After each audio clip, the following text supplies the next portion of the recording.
matin, parce qu'il y a certains qui doivent partir un peu vite et tout, et je trouve que c'est dommage quelquefois de ne pas avoir le temps d'avoir la pensée du jour, hein, et on va prendre le temps pour partager la parole de Dieu, et puis après on aura encore un temps de louange, d'adoration, mais au moins si quelqu'un doit partir après, qu'il puisse recevoir quand même la pensée du jour.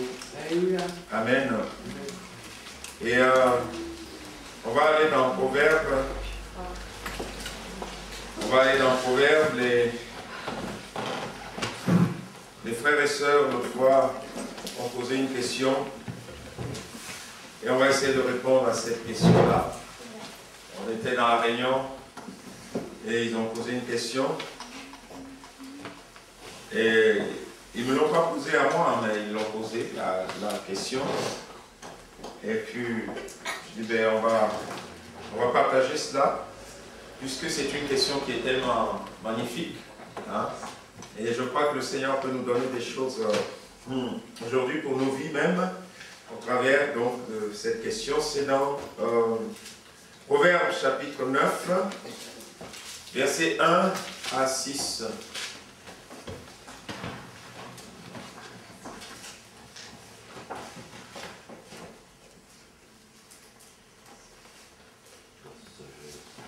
Alléluia, gloire à Jésus, merci pour ta parole Seigneur, c'est ta parole à toi, c'est ta parole à toi Seigneur, viens parler toi-même de ta parole, qui mieux que toi peut exprimer ce qui est tien, alors viens te glorifier ce matin Père, dans le nom de Jésus, que ta parole me parle, que ta parole nous parle, et que Seigneur ça produit en nous la vie, parce que la lettre tue, mais l'esprit vivifie, elle rend la vie. Alléluia. Et nous voulons vivre, Seigneur. Bénis ce matin, au nom de Jésus, ta parole, et qu'elle nous procure la vie dont nous avons besoin, afin de marcher dans ce monde. Amen. Gloire à Jésus. Amen. Amen. La Bible dit, la sagesse a bâti sa maison. Elle a taillé ses 7 colonnes. Elle a égorgé ses victimes, mêlé son vin et dressé sa table. Elle a envoyé ses servantes. Elle crie sur le sommet des hauteurs de la ville que celui qui est stupide entre ici. Elle dit à ceux qui sont dépourvus de sens, venez, mangez de mon pain et buvez du vin que j'ai mêlé. Quittez la stupidité et vous vivrez et marchez dans la voie de l'intelligence. Amen. Amen. La question était, quelles sont ces colonnes finalement qui soutiennent la maison de la sagesse? Donc, quand il y a une maison, il y a des colonnes. Souvent, ce sont des murs porteurs. Et si on casse les colonnes, toute la maison tombe. C'est ce qui s'est passé, vous vous rappelez, quand Samson était prisonnier. Il était prisonnier et à un moment donné, il a prié, Dieu lui a redonné des forces. Il a dit au garçon qui tenait sa main, amène-moi vers les colonnes. Et là, Samson s'est mis vers les colonnes. Et il a poussé. Qu'est-ce qui s'est passé? Il y a eu beaucoup de morts. Samson, d'ailleurs, lui-même est mort. Mais on voit bien que ces colonnes viennent soutenir la maison. Amen. Amen. Alors, maintenant, quelles sont les colonnes qui peuvent soutenir une maison qui s'appelle la sagesse? Quelles sont ces colonnes? Déjà, la parole de Dieu nous montre quelque chose de magnifique. disant quand quelqu'un commence à s'approcher de Dieu, quelque part à chercher Dieu, hein, la Bible dit que la crainte de l'Éternel est le commencement de la sagesse. C'est Proverbe 1, 7. Donc, on voit quand même que la sagesse a rapport direct avec le Dieu Tout-Puissant. Puisque quand on commence à s'approcher de lui, à avoir cette crainte respectueuse de Dieu, des choses de Dieu, déjà, il y a un commencement là, de révélation de la sagesse de Dieu. On voit déjà que la sagesse est quelque chose de divin. Et comme je vous l'ai dit, la Bible s'explique toujours par la Bible. Quand nous avons une question qui a rapport avec la parole de Dieu, eh bien c'est la Bible qui va nous l'expliquer aussi. Un verset va expliquer un autre verset. Alors imaginez la sagesse comme une maison. Voilà. Comme la Bible dit, elle a bâti sa maison. Maintenant, elle a besoin de soutien, de colonnes pour la tenir, pour faire en sorte que la sagesse soit ce qu'elle doit être. Pour montrer que la sagesse est quelque chose d'extraordinaire. Donc, ce sont ces soutiens-là qui vont permettre à la sagesse de se révéler, de se manifester. En fait, on peut dire, la sagesse est un produit, elle est fabriquée par quoi? Quand par exemple, je ne sais pas, on prend ce téléphone-là ici, eh bien, ce téléphone c'est un produit fini, mais il y a eu des éléments qui ont été utilisés pour que mon téléphone soit ce qu'elle est. Et ces colonnes-là, c'est un peu comme ce qui fait de la sagesse ce qu'elle est réellement. Voilà. Qu'est-ce qui fait que la sagesse est aujourd'hui ce qu'elle est? Par exemple, il est question de la sagesse de Salomon. Salomon avait une sagesse telle que il y a une reine qui est partie de l'Éthiopie, et je crois pour aller jusqu'à Israël pour voir Salomon en disant, mais ta sagesse elle est extraordinaire. D'où te viennent ces choses? Vous voyez, Salomon, par exemple, quand Dieu va lui demander, mais qu'est-ce que tu as besoin? Allez, fais une demande. Et Salomon va dire, mais Seigneur, tu m'as placé à la tête d'un peuple extraordinaire. Donne-moi la sagesse pour que je puisse juger.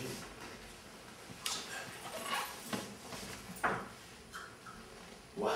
Donne-moi la sagesse pour que je puisse juger ce peuple. Et alors Dieu va dire, mais puisque tu as demandé ça, je vais non seulement te donner ça, mais je vais te donner plus, beaucoup plus. Et quand vous lisez les textes, Salomon a été tellement sage.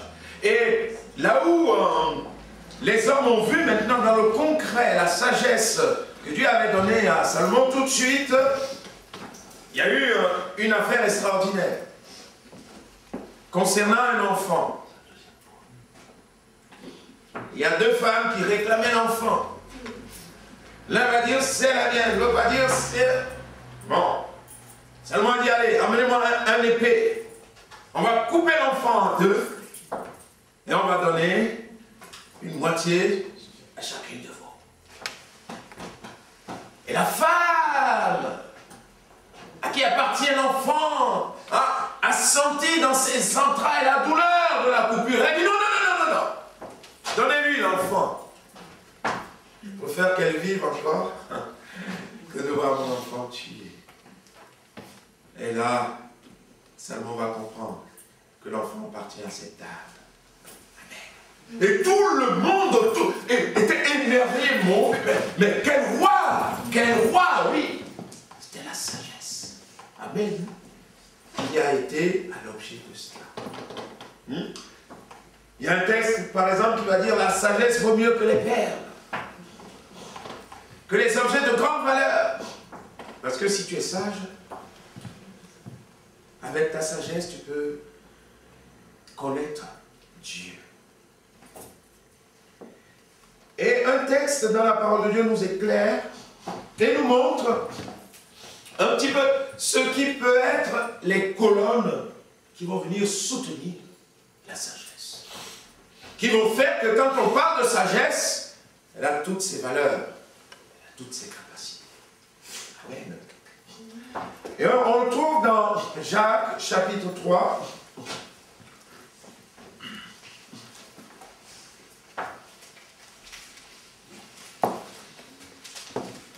À partir du verset 17,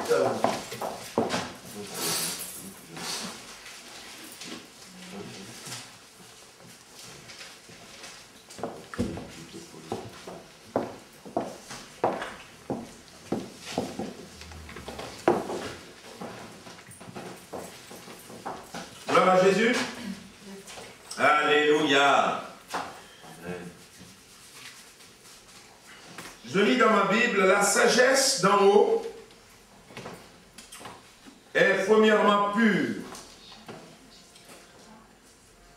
ensuite pacifique, elle est modérée, elle est conciliante, pleine de miséricorde et de bons fruits, exempte de duplicité, d'hypocrisie. Le fruit de la justice est semé dans la paix par ceux qui recherchent la paix. Amen. Bien-aimés, nous avons ici quelque chose d'extraordinaire. L'une des colonnes qui soutient la sagesse, c'est la pureté. Elle est pure. Elle est claire. Elle est limpide.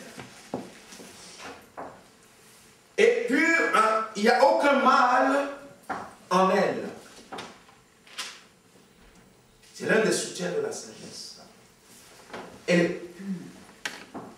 Il n'y a pas de mal. Il n'y a rien de mal, de mauvais dans ce qui va soutenir cette sagesse-là. Elle est pure. Et là, l'exemple la plus précieuse qu'on peut trouver, malheureusement, on ne peut pas le trouver chez nous, mais on l'a trouvé chez le Seigneur Jésus. Rappelez-vous de ce texte où le Seigneur va dire « Qui de vous me convaincra de péché ?» Qui de vous? La sagesse est soutenue par une colonne qui s'appelle « Je suis pur, il n'y a aucun mal en moi. » Et quand quelqu'un va rechercher la sagesse, alors il est en train de rechercher, si c'est la sagesse de Dieu, il est en train de rechercher quelque chose de pur, dans lequel il n'y a aucun mal. Vous comprenez pourquoi quand la parole de Dieu nous dit, mais la crainte de l'Éternel, c'est le commencement de la sagesse. Bien-aimés, est-ce que vous aimez la pureté? Est-ce que vous aimez avoir une vie dépouillée de tout ce qui est mauvais, de tout ce qui est mal? Alors approchez-vous de Dieu. Réclamez sa sagesse. Amen. Et par son esprit, il va faire cette œuvre en nous. Alléluia. Et Dieu a regardé, c'est vrai, sur la terre, il n'y a eu personne. Mais Jésus est celui qui le représente réellement. La pureté se trouve en lui. Et si j'appelle Jésus, si je lui demande de venir habiter en moi dans ma vie, alors la pureté va prendre place aussi en moi. Amen. Parce que lui, il est parfait. Hein? Donc, voilà, la pureté va soutenir la sagesse. Voilà. Une des colonnes, c'est cela. Il n'y a aucun mal dans la sagesse. Voici ma colonne. C'est pour ça que elle est plus précieuse que tous les objets. Alléluia. Elle est plus précieuse que toutes les choses qui ont de la valeur dans ce monde. Parce que oui, il y a la pureté. Amen. Allez dans les maisons des plus riches de la terre. Ils ont de l'or, ils ont des diamants, ils ont des grosses voitures. Mais est-ce qu'ils ont la pureté? Est-ce qu'ils sont sans mal? Ah non, ils sont liés par le péché.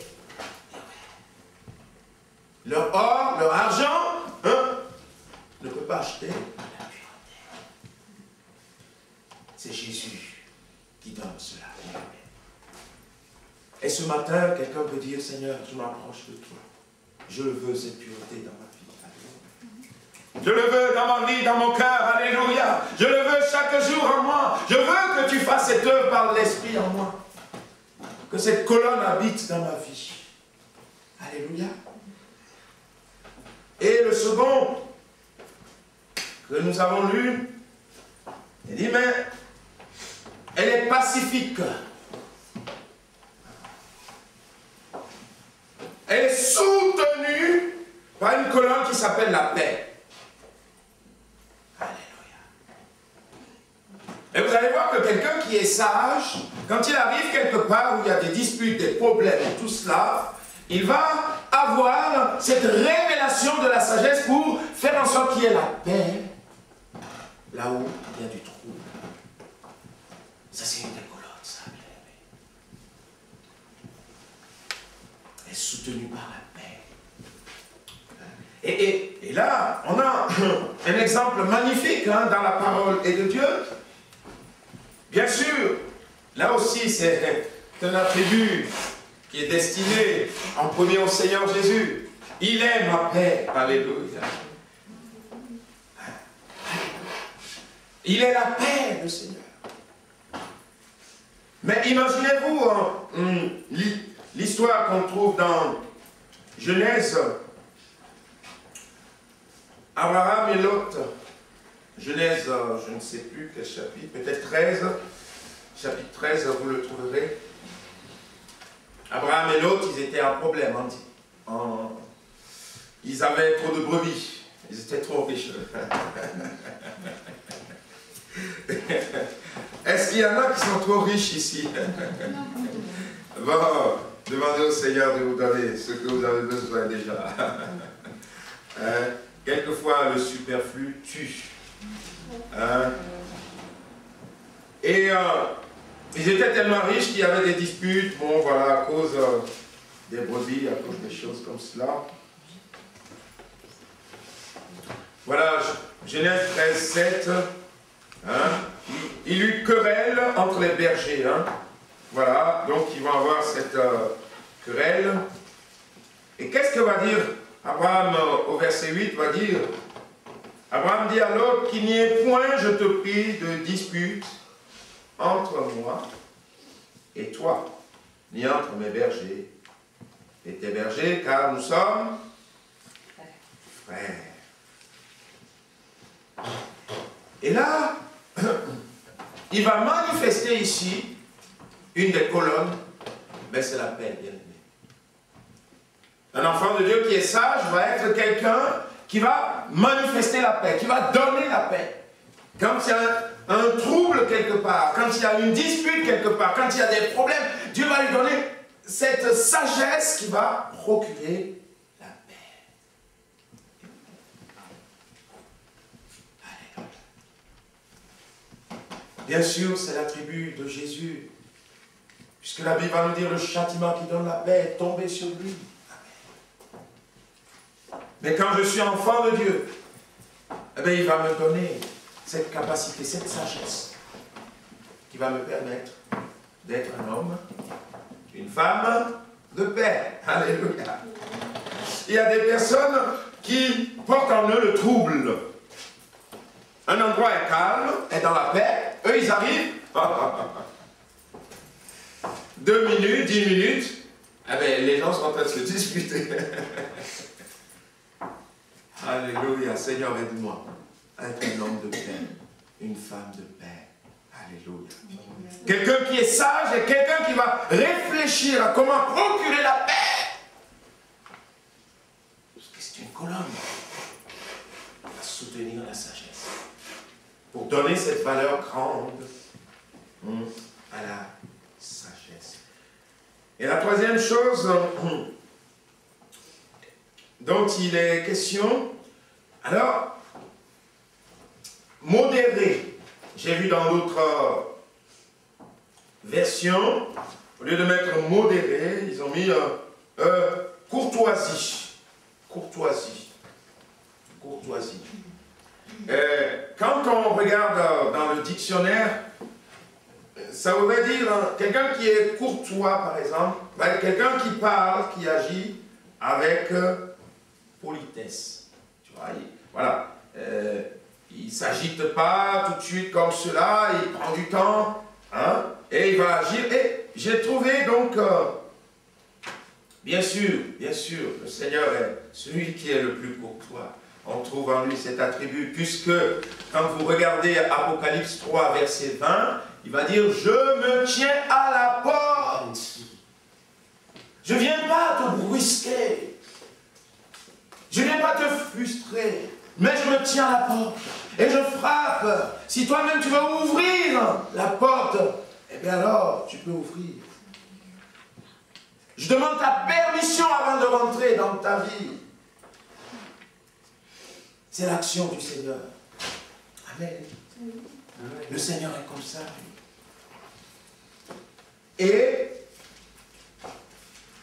quand moi je vais dire, bon, j'ai la sagesse, ben, il faut aussi que je puisse avoir un petit peu en moi cette déférence, cette courtoisie. Dans Job 32, je vous lis quelque chose qui est très intéressant.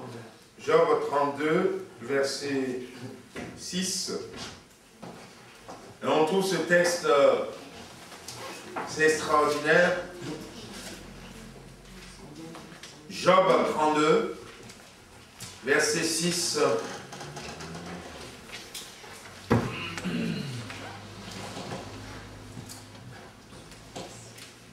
Amen. Et Élu, fils de Barakel, de Buz, prit la parole et dit: Je suis jeune et vous êtes des vieillards. C'est pourquoi j'ai craint, j'ai redouté de vous faire connaître mon sentiment. Je disais en moi-même, les jours parleront. Le grand nombre des années enseignera la sagesse. Mais en réalité, dans l'homme, c'est l'esprit. Le souffle du Tout-Puissant qui donne l'intelligence. Ce n'est pas l'âge qui procure la sagesse. Ce n'est pas la vieillesse qui rend capable de juger. Voilà pourquoi je dis, écoute, moi aussi j'exposerai ma pensée. J'ai attendu la fin de vos discours. Et il va continuer, il va continuer. Et ce jeune-là, vous voyez qu'il était sage. Il était sage, mais il n'a pas, quand il entendait ces personnes dire des choses même, vous allez voir qu'après, Dieu lui-même va dire à Job, ils n'ont pas parlé comme il faut de lui. Mais ce jeune, il ne s'est pas précipité, non. Il était là. Il a attendu, tranquillement. Et alors, qu'est-ce qui se passe? À un moment donné, tous les anciens ont fini. Donc à la fin du discours, et ce jeune va se présenter. Et ce sont des paroles pleines de sagesse qui vont sortir de sa bouche. Amen. Amen. Alléluia. avez de la sagesse et que vous n'allez pas respecter les autres. Non. Que vous allez n'importe comment, parler n'importe quoi. Mais non. La sagesse a cette colonne aussi. Alléluia. Il y a de la politesse. Il y a de la modération. Vous voyez? Donc, c'est une colonne qui le soutient. Quelqu'un qui est sage va être quelqu'un qui va avoir cette attitude. Si le Seigneur lui-même a cette attitude. Amen. Alors si on est sage, eh bien, il faut aussi qu'on puisse avoir cela dans nos cœurs, dans nos vies. Ça fait partie donc des choses de la sagesse. Amen. Amen. Donc, il est pur, plein de paix, courtois ou modéré. Ça fait 3 colonnes. 4e colonne, elle est conciliante. Conciliante. Et vous trouvez dans 2 Corinthiens 5, là aussi, pendant le Seigneur Jésus, il est partout ce Seigneur. Alléluia. 2 Corinthiens 5, on va lire à partir du verset 17. C'est pour nous faire du bien. Juste, le verset 17 est tellement magnifique. Mais c'est la suite qui nous intéresse. Si quelqu'un est en Christ, il est une nouvelle créature. Les choses anciennes sont passées. Voici, toutes choses sont devenues nouvelles. Et tout cela vient de Dieu, qui nous a réconciliés avec lui par Christ et nous a donné le ministère de réconciliation. Alléluia. Bien-aimés,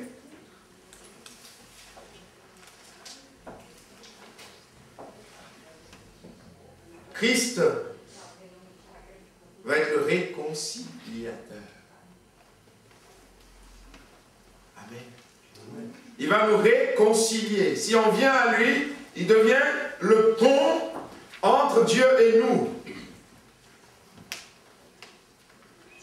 Et la conciliation, elle va être aussi donnée à celui qui est sage. À celui qui reçoit Christ, il va avoir encore lui aussi cette mission, un peu ce ministère de réconciliation. Amen. Vous allez pouvoir, cette base, elle existe en vous aussi. Quand vous avez la sagesse de Dieu, vous pouvez être utilisé par Dieu pour amener les personnes à la réconciliation avec Dieu. Est-ce que ce matin, la conciliation, quand on regarde dans la Bible, dit action qui vise à rétablir la bonne entente entre deux personnes qui s'opposent. La bonne entente entre deux personnes qui s'opposent. Voilà, le Seigneur Dieu est là. Voilà l'homme qui est là. Il aime l'homme, mais il ne peut rien avoir avec lui. Parce que le péché empêche. Donc le péché est en opposition avec la sainteté. Donc les deux sont séparés. Alors Christ va venir. Il est pur, il est saint. Donc, il est accepté par le Père. Mais librement, il va se charger du péché qui empêche Dieu de venir et d'être uni à nous. Et en portant le péché, il va payer, il va mourir avec ce péché. Parce que le salaire du péché, c'est la mort. Il meurt. Donc il paye pour le pécheur. Mais vu que lui, il est saint, il n'a rien fait. La mort n'a pas de pouvoir sur lui. Puisque le salaire du péché, c'est la mort. Mais lui-même, il n'a pas péché. Vous comprenez? Donc il ressuscite. Alléluia. Maintenant, il est entre Dieu et l'homme. Alléluia.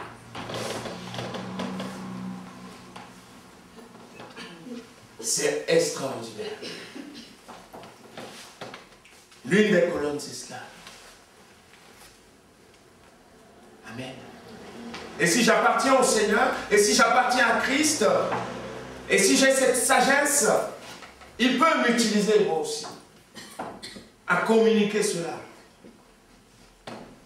aux personnes qui m'entourent, aux personnes que je côtoie.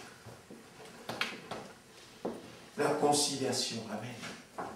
Vous voyez que quand vous comprenez ces choses, vous comprenez pourquoi la sagesse de Dieu, elle devient douce, elle devient magnifique, elle devient extraordinaire. Vous comprenez pourquoi elle a plus de valeur que toutes ces choses. C'est la sagesse d'en haut, la sagesse de Dieu. Amen. Et le texte nous dit aussi que cette sagesse, elle est pleine de miséricorde. Alléluia. La miséricorde est dans la sagesse. Et je bénis Dieu. Parce qu'il y a la miséricorde dans la sagesse.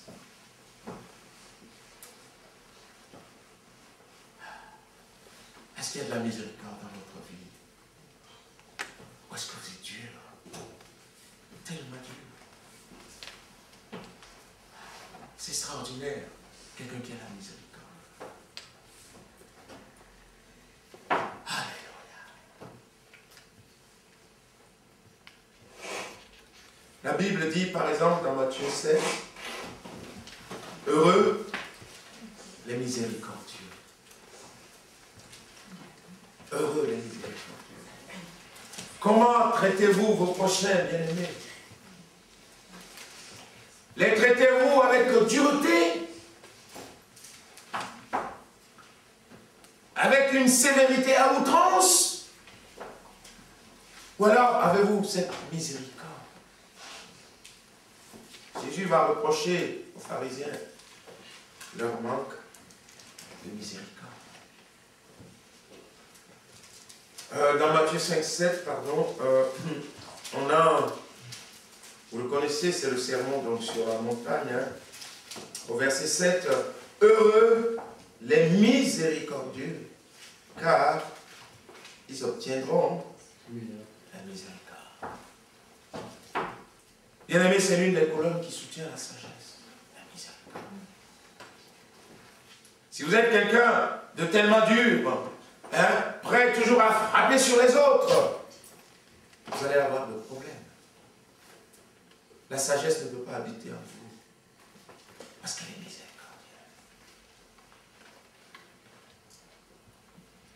Quand vous voyez dans la parole de Dieu, Jésus qui est le modèle suprême de la miséricorde, c'est le modèle suprême. Quand il va dire dans l'évangile de Jean, c'est Jean qui nous le rapporte, évangile selon Jean, chapitre 10, nous voyons la puissance de la miséricorde. Verset 17, le Père m'aime parce que je donne ma vie afin de la reprendre. Personne ne me l'ôte, mais je la donne de moi-même. J'ai le pouvoir de la donner et j'ai le pouvoir de la reprendre. Tel est l'ordre que j'ai reçu de mon Père.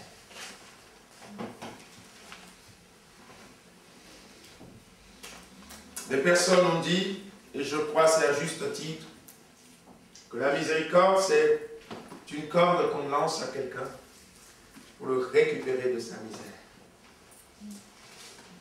Mais Jésus n'a pas lancé une corde. Aucune corde ne pouvait sortir les gens de la détresse, du péché. Rien n'y pouvait. Il est venu lui-même donner sa vie pour vous et moi. Bien-aimés, si nous sommes sages, ben nous devons avoir en nous la miséricorde. Le Seigneur va dire, on va vous mesurer avec la mesure dont vous vous vous êtes servi pour mesurer les autres? Comment traitez-vous les gens? Est-ce qu'il y a en vous cette miséricorde? En tout cas, c'est l'une des colonnes qui soutient la sagesse. Amen. Quelqu'un qui est sage, il va avoir cette miséricorde. Amen. On arrive à la fin, puisqu'on a cité 5 colonnes qui sont dans ce texte. Et quand vous les notifiez bien, vous allez voir qu'il y a réellement 7 actions, 7 choses que Jacques a énoncées en l'exprimant, en disant voici ce qu'elle est, la sagesse d'en haut. Vous voyez, la sagesse d'en haut, c'est cela. Et donc elle est pleine de bons fruits. Voilà. Plein de bons fruits. Et c'est vrai que quand quelqu'un qui est sage arrive quelque part, on est étonné, quoi. On voit ses actions, on voit ses œuvres, mais on est agréablement surpris. Plein de bons fruits. Quels sont les fruits que nous portons? Quels sont les fruits que nous portons?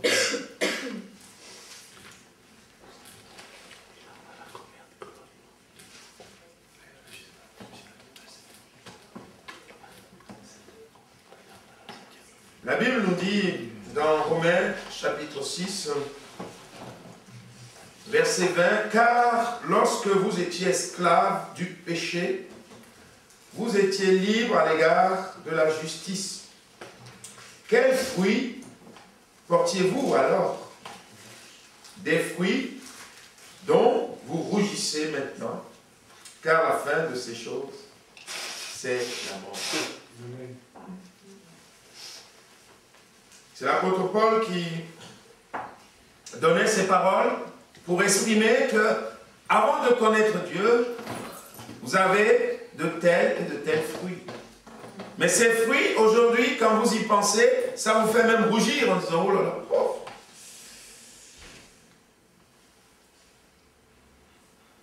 Les fruits de mes actions passées, elles ne sont pas bonnes, elles ne sont pas belles. Et aujourd'hui, quels fruits elles sont? Parce qu'on va identifier les gens par rapport à ce qu'ils dégagent, par rapport à leurs fruits. Vous voyez? Le Seigneur va dire, en parlant des arbres, en disant, tout arbre bon va porter du bon fruit. C'est un texte dans lequel il parle contre les faux prophètes. Vous le trouverez, je crois, c'est dans Matthieu 7, 17.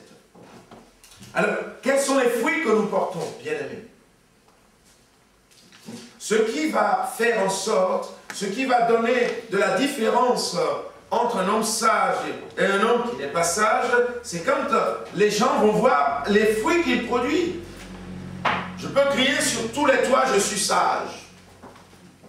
Ok, d'accord. Mais merci, j'ai entendu, ouais, tu es sage. Ok, merci. Mais si les fruits que je montrent de la folie, du n'importe quoi, les gens vont dire, peut-être tu es sage, mais c'est une autre sagesse. Ce n'est pas la sagesse qui vient d'en haut. Parce que celle qui vient d'en haut, elle est avec des bons fruits. Amen. Amen. Si je suis sage, je vais porter du bon fruit. Et c'est bien quelquefois d'examiner les fruits de nos actions. Et de dire, Seigneur, c'est vrai, quand je considère ça, je n'ai pas été sage. Pardonne-moi, purifie-moi, sanctifie-moi. Donne-moi tes fruits à toi, Seigneur. Donne-moi tes fruits à toi. Je veux porter du bon fruit. Je veux que quand les gens, même s'ils nous critiquent, même s'ils parlent de telle ou de telle manière, ils soient confondus par les fruits. Ah ben, ils peuvent rien dire. Même les pharisiens qui voulaient nier un miracle étaient obligés de reconnaître le miracle et de ne pas le nier. Le fruit est là. Vous allez le nier comment? Et ils l'ont dit. Ils ont tourné dans tous les sens et ils ont dit, mais ils étaient agacés, embêtés qu'il y ait eu un miracle. Mais oui, mais le miracle est là, on ne peut pas le nier. Gloire à Jésus pour le miracle. Amen. Gloire au Sauveur pour le miracle. Alléluia. Amen. Ils ne peuvent pas le nier. Si les fruits sont bons, ils vont dire, bien aimé, que le Seigneur nous secoue. Qu'on soit de ceux et de celles qui portent des bons fruits. Amen. Des bons fruits. Amen. Et le 7e, en fait, il va parler de duplicité et d'hypocrisie. Vous voyez? Et quand vous combinez les deux, hypocrisie et duplicité, vous allez trouver le contraire, c'est un seul mot. Vrai. Être vrai. Alléluia. Est-ce que vous êtes vrai ce matin? Vous êtes présent, oui, de corps. Est-ce que vous êtes vrai? Alléluia. Est-ce que vous désirez être vrai? Il faut être vrai. C'est l'une des colonnes qui soutient la sagesse. Il faut être vrai. Tu as besoin d'être vrai.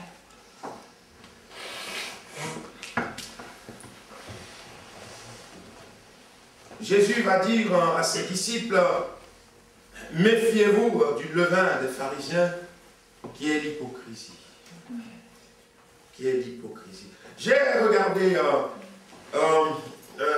dans le dictionnaire, duplicité, ils ont marqué caractère de quelqu'un qui ne se montre pas tel qu'il est. Waouh! Comment te montres-tu au Seigneur ce matin? Avec une couverture. Et il va dire qui présente intentionnellement une apparence différente.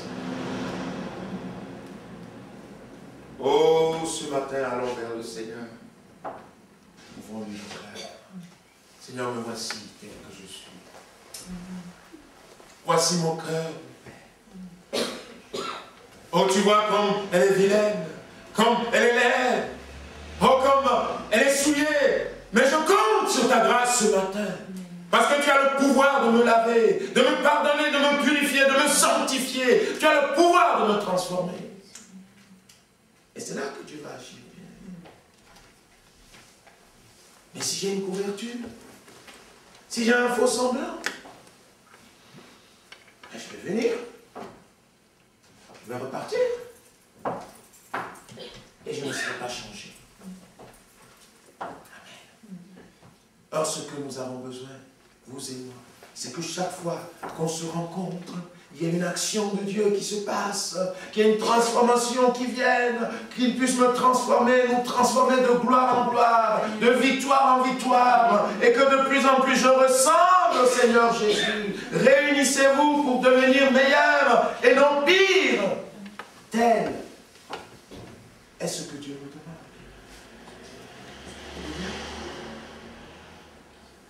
Bien-aimés, ce sont là les 7 colonnes qui soutiennent la sagesse. Et dans le texte, nous avons vu, le texte nous dit qu'il y a un festin qui est préparé. Il y a un festin, il y a quelque chose, le vin est là, le pain est là, il y a un festin. Il y a une invitation. Oh, stupide, viens devenir sage. Mais je vais courir pour y aller. Seigneur, je veux être sage.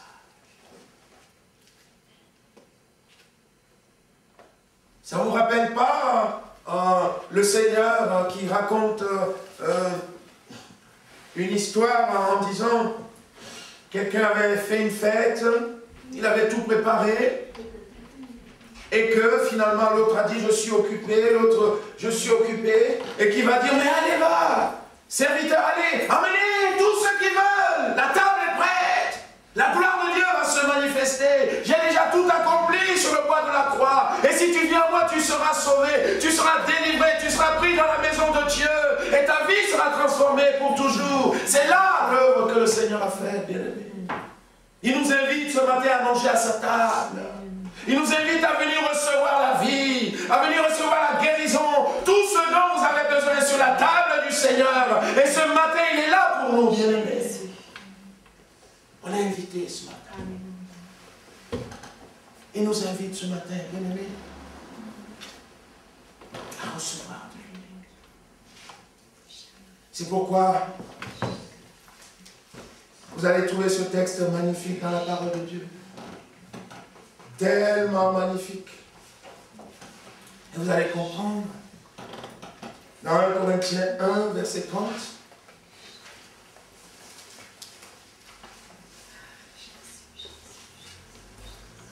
Quelque chose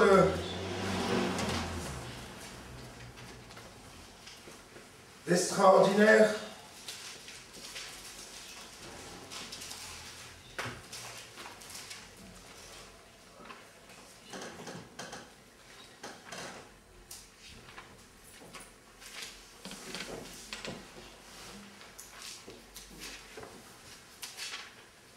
Gloire à Jésus.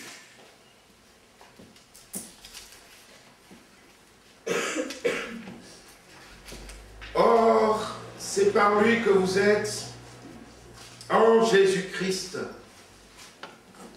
lequel, de par Dieu, a été fait pour nous, sagesse, justice, sanctification et rédemption. Afin, comme il est écrit, que celui qui se glorifie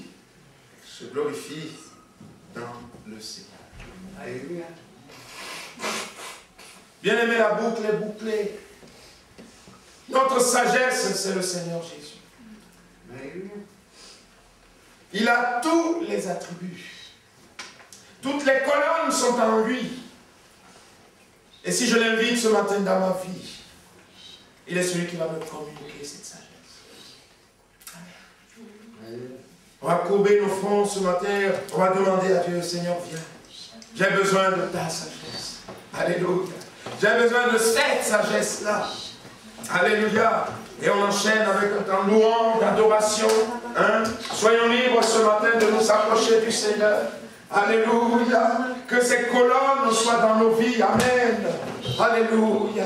Qu'on soit dans cette pureté. Alléluia. Qu'on réclame cette absence de mal, de choses mauvaises, de choses méchantes. Qu'on ait cette miséricorde en nous. Amen. Gloire à toi, Jésus. Alléluia. Qu'on soit vrai devant lui. Gloire à toi, Jésus. Gloire à toi, Jésus. Alléluia.